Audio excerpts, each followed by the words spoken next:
સુરત શહેરમાં ઉનાળાની દઝાડતી ગરમી વચ્ચે અબોલ પક્ષીઓ માટે માનવતાની સુંદર પહેલ જોવા મળી છે।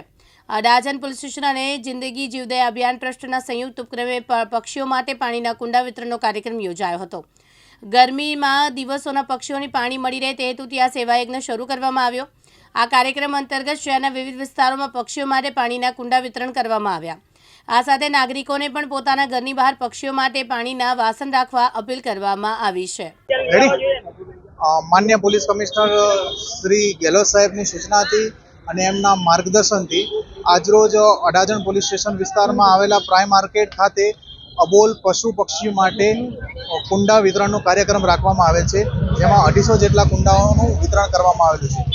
લોકો માટે એટલો જ મેસેજ છે કે તમે પોતાના ઘરમાં, અગાશી ઉપર, બાલ્કની ઉપર કે અન્ય બહારની જગ્યાઓ ઉપર કુંડાઓ રાખી અને તેમાં રેગ્યુલર પાણી ભરો, જેથી કરીને અબોલ પશુ પક્ષીઓને ઉનાળાના તહેવારમાં જેમ આપણને પાણીની જરૂર વધારે પડે છે તેમ એમને પણ પાણીની જરૂરિયાત વધારે પડે છે, જેથી એ